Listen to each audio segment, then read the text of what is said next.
बच्चों, आज की क्लास में हमने जो भी पॉलिनोमियल के बारे में पढ़ा है उसके बारे में कुछ छोटा सा टिप्स एंड ट्रिक्स को समझ लेते हैं, सो दैट कि आगे जब हम कंपटीशन दे रहे हैं, किसी ओलंपियाड का एग्ज़ाम दे रहे हैं या किसी तरीके का कॉम्पिटिटिव एग्ज़ाम दे रहे हैं तो हमें आसानी हो चीज़ों को बनाने में, जल्दी से बना लें।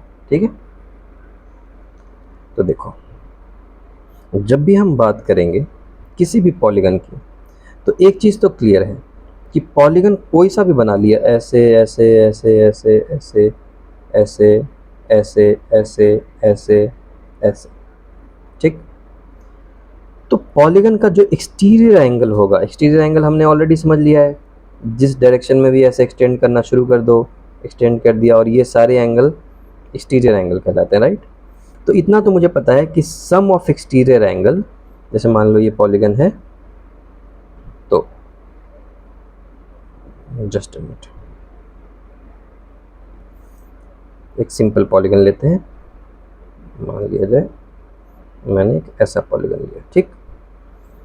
इसको एक्सटेंड कर दिया, इसको एक्सटेंड कर दिया, इसको एक्सटेंड कर दिया, इसको एक्सटेंड कर दिया। तो मुझे मुझे पॉलीगन में पता है ये एंगल अगर x है, ये एंगल अगर y है, ये z है, ये t है, तो सम ऑफ एक्सटीरियर एंगल मुझे पता है x plus y plus z plus t equal to होता है 360 डिग्री। ये कोई सा भी पॉलीगन ले लो, सिर्फ 4 साइड का ही नहीं, कितने भी साइड का, ठीक है। लेकिन बच्चों, अगर मैं ये बोलूं क्वेश्चन में कि ये इंटीरियर एंगल, ये जितने भी होंगे ए बी सी डी, इनका सम कितना होगा, ये बता सकते हो? तो इसका फॉर्मूला होता है, मैं लिख दूं यहाँ पे, सम ऑफ इंटीरियर एंगल्स, ये होता है n-2 इंटू 180 डिग्री। याद रहे, ये सारी चीज़ें कंपटीशन के लिए हैं, ठीक है, ताकि तुम्हें आसानी से क्वेश्चन तुरंत तुरंत सॉल्व कर सको, ठीक है। अब इसका क्या मतलब हो, बता रहा हूँ। n होता है, n का मतलब होता है number of sides, number of sides. Number को शॉर्ट में लिखते हैं no और ऐसे डॉट लगा देते हैं, इसका मतलब होता है नंबर। ओके, तो देखो, तो अगर मैं मान लो तुमसे क्वेश्चन ये करूं कि मेरे पास एक ट्रायंगल है जी, और मैं तुमसे पूछूं कि अच्छा इसका एक्सटीरियर एंगल का सम मुझे बताओ, तुम तो बता दोगे, हाँ, सम ऑफ एक्सटीरियर एंगल किसी भी पॉलिनोमियल का 360 होता है सर, सिंपल बता दोगे तुम। ओके, अब मैं तुमसे पूछूं कि अगर इसके जो इंटीरियर एंगल्स हैं तीनों, इनका सम कितना होगा, मतलब अगर मैं इसको बोलूं ए, इसको बोलूं बी, इसको बोलूं सी, तो मेरा क्वेश्चन ये है कि A plus B plus C equal to what, कितना होगा? The answer is 180 degree. कैसे? कैसे?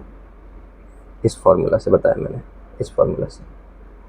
देखो, ट्रायंगल है, ट्रायंगल में साइड कितना होता है? 3, तो n equal to 3। n equal to क्या बोला था मैंने? Number of sides. So n equal to 3 हो गया। तो देखो, ये फॉर्मूला क्या बोल रहा है? फॉर्मूला बोल रहा है कि सम ऑफ इंटीरियर एंगल होता है n-2 इंटू 180 डिग्री।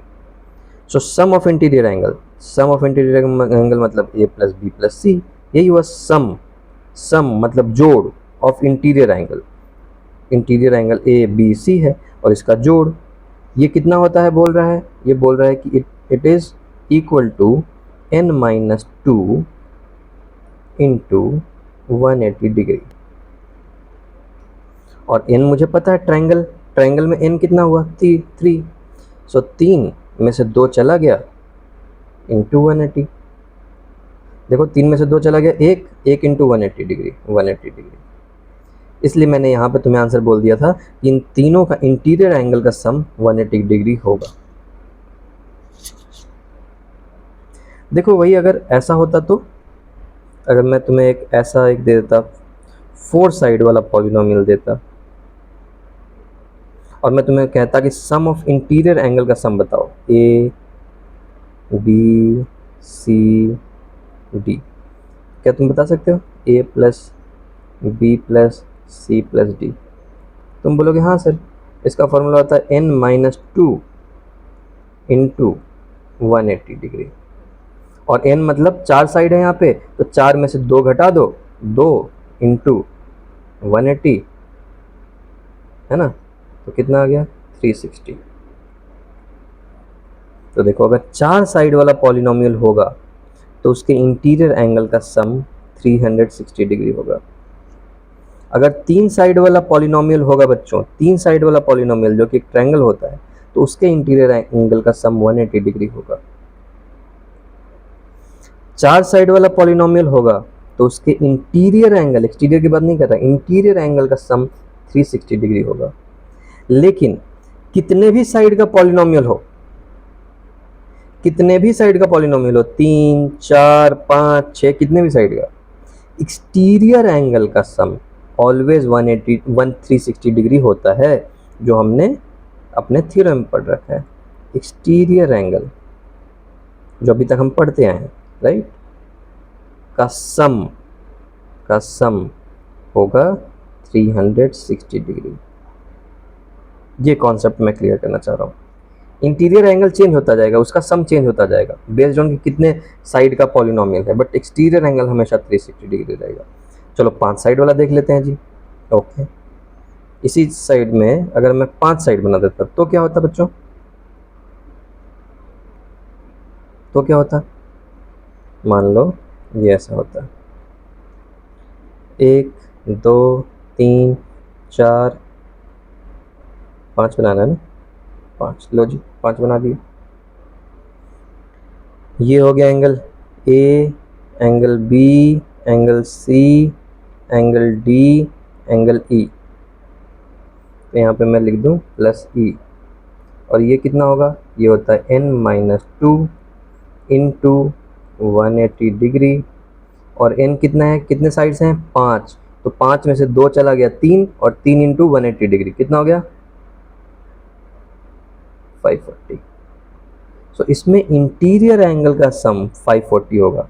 लेकिन अगर क्वेश्चन ये पूछा है कि एक्सटीरियर एंगल का सम कितना होगा, तो वो तो सेम ही रहेगा, 360 डिग्री। क्लियर हो गया?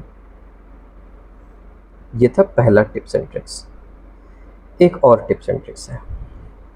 जब भी तुम्हें पॉलिनोमियल से क्वेश्चन मिलेगा जनरली कॉम्पिटिटिव एग्जाम्स में, तो उसमें बोला जाएगा रेगुलर, रेगुलर वर्ड यूज करेंगे। तो रेगुलर का फ़ायदा ये होता है कि उससे सीधा तुम्हारे को दिमाग में रखना है कि भाई अगर रेगुलर है, इसका मतलब सारे साइड्स बराबर हैं और सारे एंगल बराबर हैं। ठीक है, ये क्या है? ये रेगुलर कौन सा है? 1, 2, 3, 4, 5, 6 साइड वाले हैं, तो ये रेगुलर हेक्सागन है। मान लो मैंने ऐसे दे दिया। अब मुझे ये पता है रेगुलर हेक्सागन है, तो रेगुलर हेक्सागन में सारे एंगल बराबर होंगे जी, है ना? ये एंगल भी बराबर है, ये एंगल भी बराबर, ये एंगल भी बराबर, ये एंगल बराबर, ये एंगल बराबर, ये एंगल बराबर। ठीक है, तो अगर ये सारे एंगल बराबर होंगे तो दिमाग में ये रखना है कि सारे एक्सटीरियर एंगल भी बराबर होंगे। और मुझे पता है कि सारे एक्सटीरियर एंगल का सम 360 डिग्री होना है। और कितना एक्सटीरियर एंगल होना है? ऐसा 6 होना है। जैसे मैं मान लो मैं तुम्हें ये बोलूँ कि 360 है और इसको 6 बराबर हिस्सों में बांट देना है, तो तुम क्या करोगे? तुम 6 से डिवाइड करोगे ना।